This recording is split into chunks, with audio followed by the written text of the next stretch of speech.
Hi everybody, welcome to the magic of diamonds. Today we're going to uncover diamond secrets about the 4C's. So first, I want to wish anyone having a birthday this month a very happy birthday, and I hope you are enjoying your month of diamonds, learning all about diamonds, maybe wearing your diamonds and cleaning them, taking care of them, everything like that. So if it's your birthday this month and you haven't put it in the comments, put it in the comments so we can wish you all and celebrate you as you celebrate your birthday. So let's get started. What are the 4C's? So if you know the 4C's, then put it in the chat. Oops, sorry. Put it in the chat. And if you don't, then let me tell you, they are color, clarity, cut, and carat weight. So why is it so important to learn about the 4C's?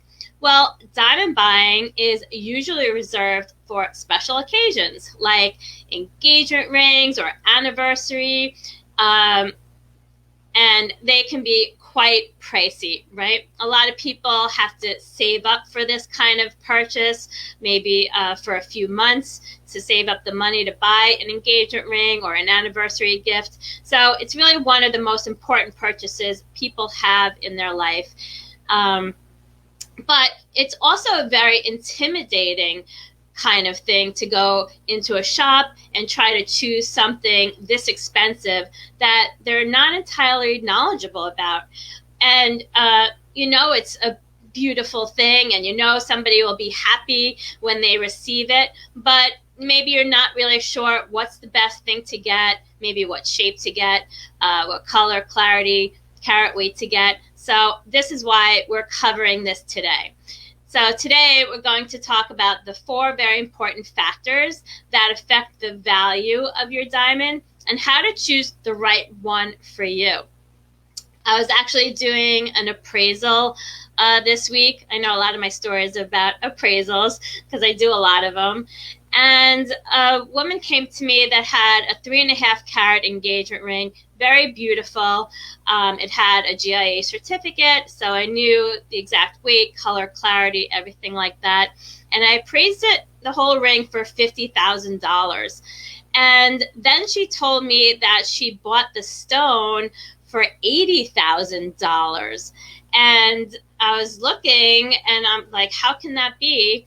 And so people can really charge anything they want for a diamond. So you have to be careful what you have and the value that you have. So this is why you should know these 4C's so you can compare, comparative shop and know what you're looking for so that you know the true value of your diamond. And that's also why it's important to get an appraisal and be sure that you can return something if it's not the right thing. So you want to be wary of that kind of thing. So to get started, let's talk about color first. So diamonds come in every color of the rainbow. So you can see in this slide, it comes in absolutely any color that you can think of, but yellow, brown, and colorless are the most common, with its color created by nitrogen clusters that form within the crystal lattice. So while the diamond crystal is growing, nitrogen atoms get trapped into that atomic structure and create a yellow or brownish tint to it. And depending on how much nitrogen is in there, it depends on how yellow the stone will be. For black diamonds, it's created with many impurities and also crystal distortion. And before it became fashionable, it was used for industrial purposes and was actually called bort. The rarer colors are white, gray, pink, and blue is colored by boron. Green, which is colored by natural radiation, which is solely contained in the outer skin of the crystal, so the natural crystal. So it really doesn't penetrate into the diamond gemstone. So in order to maintain that green color, the cutter will have to leave some of that skin on.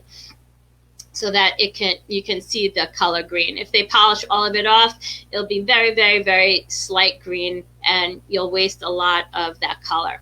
Then you have purple, and the most rare is a pure red. And I read an article a long time ago about a pure red diamond that was on auction, and there's about 7 or 8 pure reds in the world. And this diamond was the lowest clarity you can have, which is I3, and it was actually a chunk of it missing. So there was a big cavity in it, and it went for around $1 million a carat for this half a carat stone. So it was about $500,000 for this teeny tiny little red diamond. And for a red diamond, it's more about the investment, more about the rarity, since there aren't a lot in this world. But anyway, let's continue with color. So in the industry and all over the world, we use GIA's standard grading system. So the Gemological Institute of America, they have a standard grading system that ranges from colorless to light yellow or light brown. So this is considered the normal color range, with colorless being the most rare and most valuable. So how did the grading system come about? In the 1950s, a gentleman by the name of Richard T. Littlecote at GIA, let me take this off, at GIA, developed the standardized system of color grading that gives a letter to each grade in the normal color range. So the grades range from D, which is colorless, to Z, which is light yellow or brown. So you may be wondering, why the heck did they start at D? That's really weird, right? So dealers all over the world were using different letters like A, AA, B, and C. They'd use numbers or word descriptions for the color of diamond. So you can imagine that there was a lot of miscommunication, and people were not getting what they expected. So, you know, they asked for like a D and they expected something super colorless, but maybe they got something that looked a little bit darker. So they were, you know, disappointed, and it wasn't what was represented. So to make it universal, Littlecote created this standardized system, and to make a fresh start, he began with the letter D. So it goes D all the way down to Z using the alphabet. And so here is all of the colors. So D through F are in the colorless range. G through J are near colorless. K through M are faint yellow or faint brown.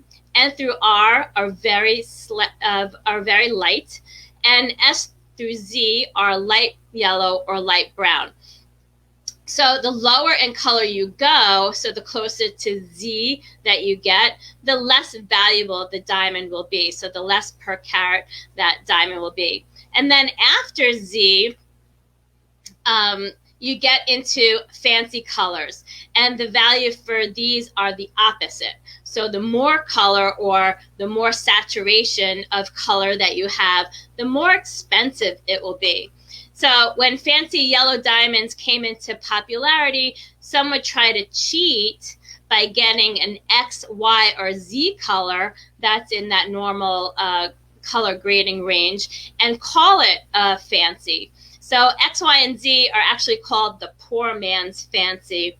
So you really have to be careful, because some jewelers used to set an X, Y, or Z stone in a very yellow mounting, like 18 karat gold, to really bring that yellow and intensify that yellow and make it look like a fancy color. So you're paying for a fancy color when it's actually a lower per carat diamond or something that's not as valuable. So you really want to make sure it has some sort of certificate along with it to prove that it's a fancy color.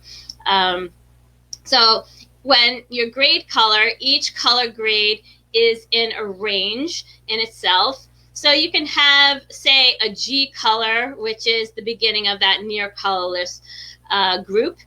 And if it's slightly darker than the F color, then it is considered a high G. Or it can just be a tiny bit lighter than an H, and that would be a low G. Good morning or good afternoon. So when buying, you want to make sure, if you ask for, say, a G color, that you look at two of them side by side and pick the lightest one in its range, because then you're getting the most value. You're getting the highest G possible in that particular range. So that's a little bit of a hack, to ask for a few of the same color and see which one is the lightest of the three. So you're getting the best value. So what the next is clarity. So let's talk about clarity. So what is clarity? Clarity refers to both the internal, so what's inside the stone, and external, the outside, characteristics of a diamond. So internal are the inclusions or clarity characteristics, so kind of like the birthmarks that are only inside the diamond. So it can be like a crystal or a cloud. Sometimes you get a garnet crystal inclusion, which is pretty cool. That would be like a red crystal. Sometimes you get a green diopside, which that's pretty cool too. So internal characteristics can be kind of cool because they're unique to each of your diamonds.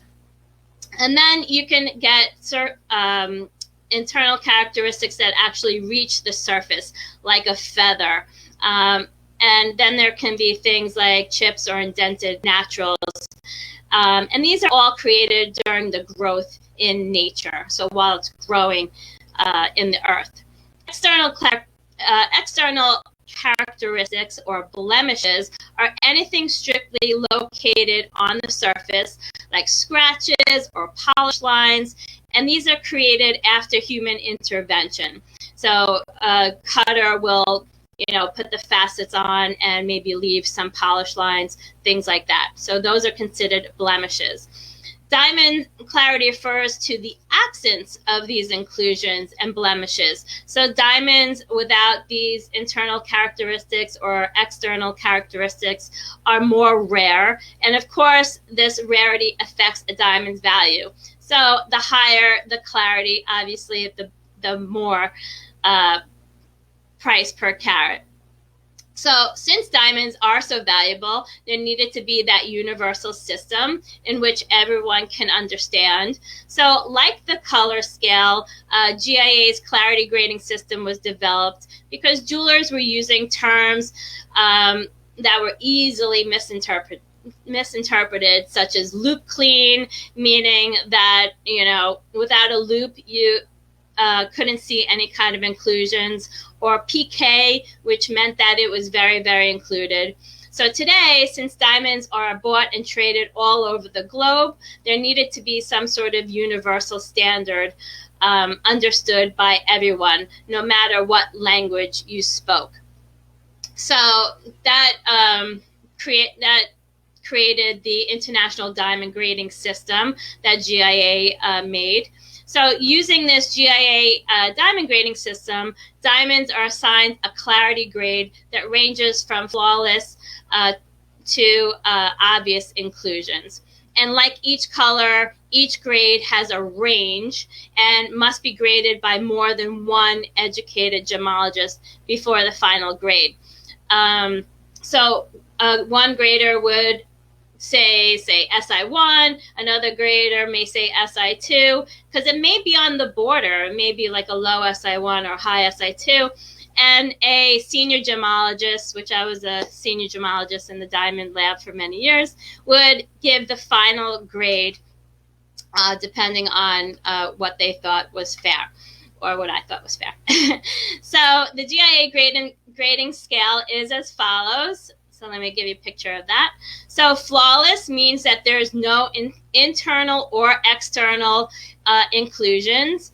Internally flawless means there's no internal inclusions under 10 magnification. So everything is graded under 10 magnification. So if you crank up the magnification on a microscope up to 60 and you see a teeny tiny little pinpoint in an internally flawless, if you can't see it at 10 power, then it's still considered internally flawless. So then you have VVS1 and VVS2, which is very, very slightly included. And these inclusions are very, very difficult to see. Really small, under 10 power, it's very difficult. VS1 to VS2 means it's very slight. So you can see it, but it's still very small. Under magnification. SI1 to SI2 is slightly included, and these are inclusions that are a little bit more noticeable under magnification. And then you have I1 to I3, which is the lowest, and this means that it's included. And there's a lot of inclusions, or it can even affect its durability, things like chips or cavities. So we're not dentists, but there are things called cavities, which means that there's like a little piece missing. Or you can have some sort of open feather, and this can really affect it if you're wearing it and you hit it in that certain way. It could chip a little bit further. So you want to watch out for things like that. And a little trick to that is if it's a chip on the girdle, you put it under a prong, and then you don't see it anymore, and then it can't get worse. Then the final is D Class A or PK, which is usually used for commercial or industrial purposes. So it's used for polishing other diamonds, coating blades like scalpels, and things like that, and other technological uses or mechanical uses they use to coat with diamonds. So when it has this many inclusions, the stone can actually be opaque, meaning no light can go through it. So diamonds were really meant for light to go through it, bounce back to your eye, so you have that beautiful sparkle and scintillation. So as a gemologist, we used to call this frozen spit, which was, I guess, our idea of fun, but I wouldn't go around saying this is frozen spit. But it was opaque. So next we have cut, which really is very important because this is basically the reason why you buy diamonds, for that beautiful sparkle, for that beautiful dispersion of rainbow colors. So cut is man's contribution to the beauty of diamonds, with the ideal goal of having a perfect balance of brilliance, scintillation, dispersion, and light pattern. Brilliance is the white light reflected from the surface of the diamond. So here's the table, and light hits it and bounces off. So since diamond is the hardest material, you'll have a really sharp brilliance and bright light coming off of the table of the diamond. Then you have scintillation, which means that if the diamond moves or if you move, you get that sparkle effect. The next is dispersion, which are the rainbow colors coming off of the facets of your crown area. So these kite shape and triangular facets along the crown. So you want to have a nice balance of that white light, of that dispersion, of the scintillation. So this is a picture showing you where all of that comes from. So let me remove that. And lastly, there is something called a light pattern. And this is reserved for diamond's optics. And it is relative to the size, arrangement, and contrast of bright and dark areas that results from the diamond's internal and external reflections. So I'll show you a picture of that so you can see the difference of white areas and black areas, and you want a balance of both. So there must be enough contrast and balance between the bright or white reflections and dark or black refraction areas to give the pattern a crisp, sharp look. And when you do have this balance, you get something like this, which is more of the ideal, or hearts and arrows, if you heard of that, or even the excellent cuts have this nice balance of dark areas. You see those 8 8 lines going around, or 8 legs going around, and has that nice balance in between each section. So you want this nice, even, and symmetrical balance. And that's why cut is really so important. So what goes into consideration when judging the cut grade?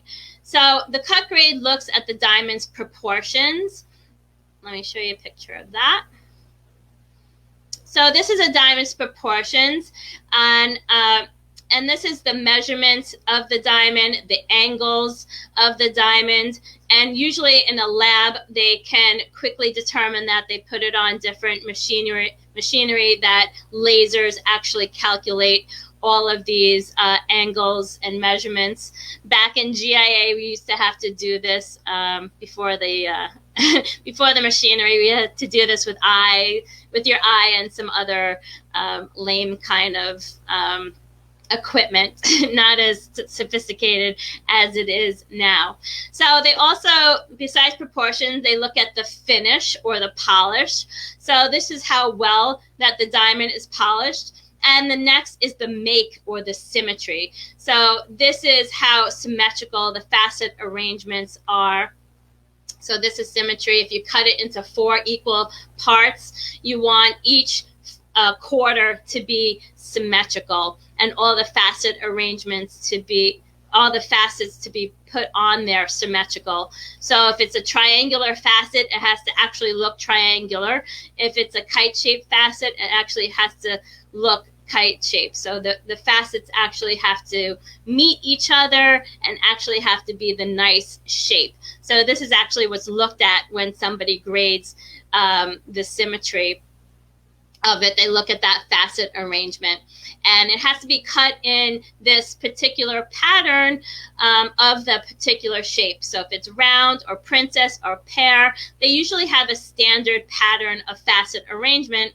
So if there's too many facets or too little, it can really affect the balance of that brilliance and the scintillation of your diamond. So you want to really keep that nice balance.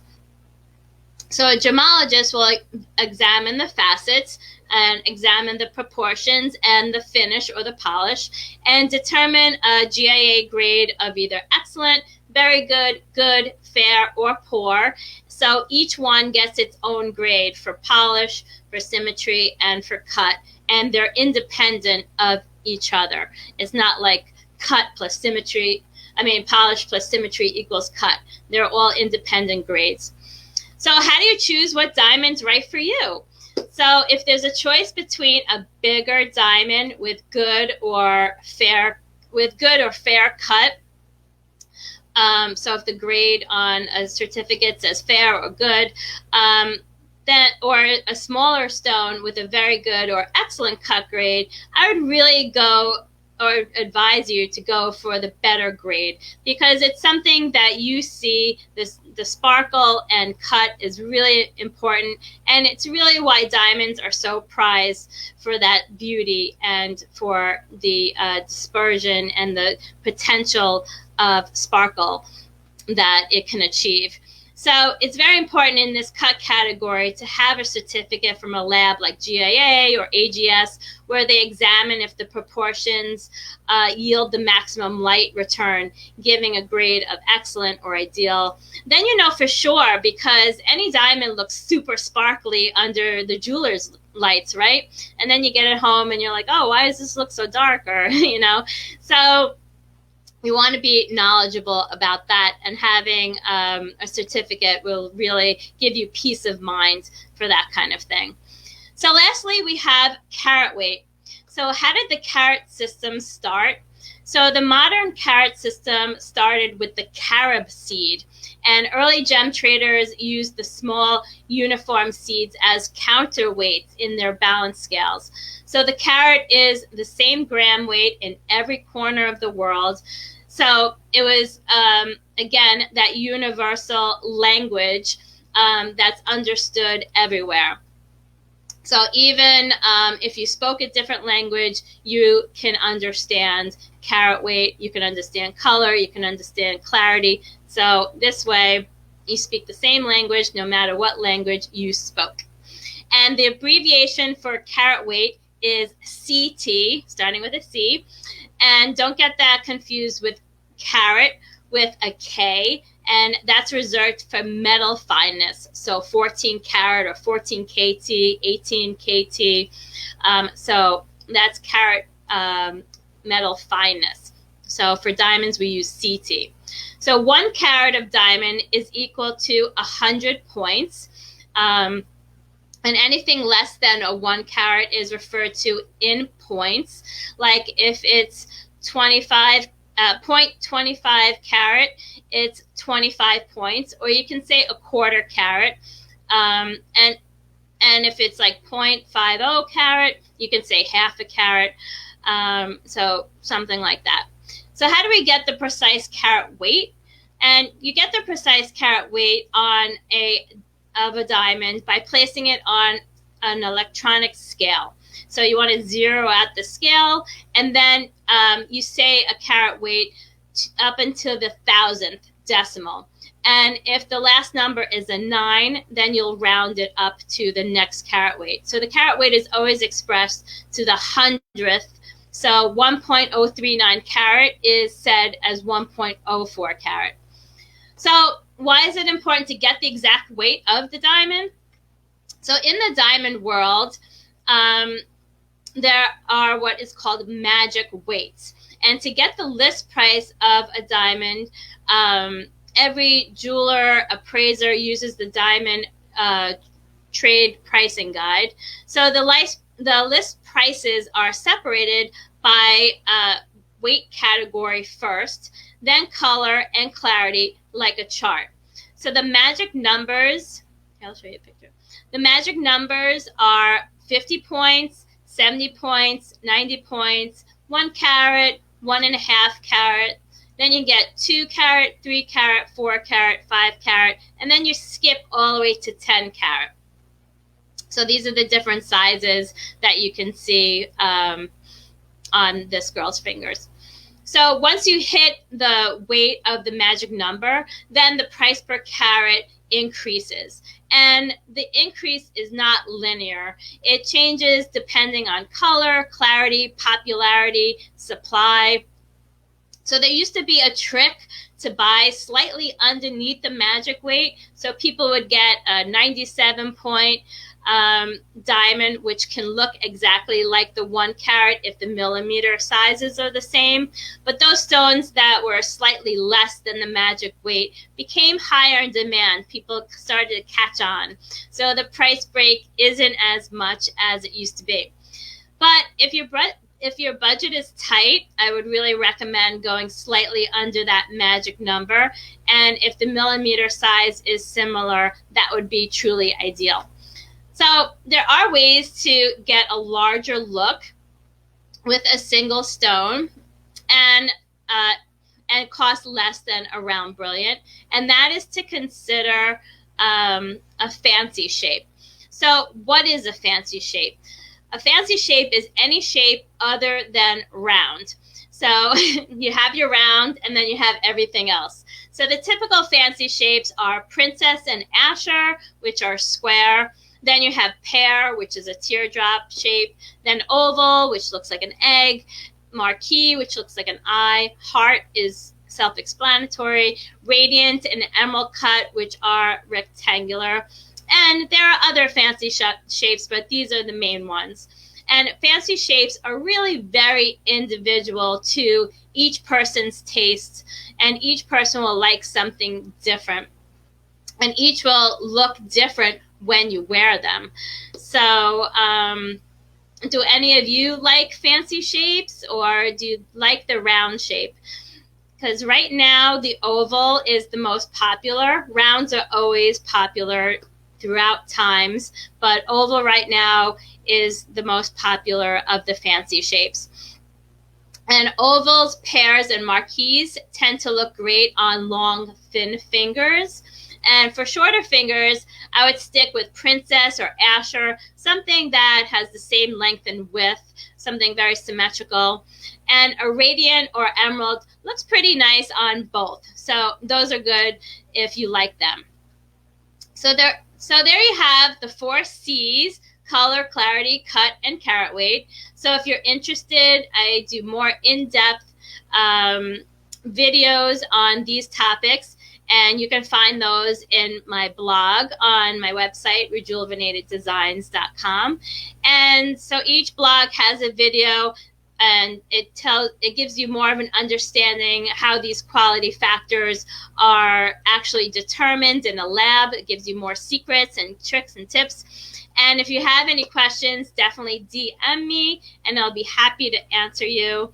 Also, you have 2 more weeks to take advantage of the diamond jewelry in the Birthstone Bliss shop to treat yourself or get a great gift for someone.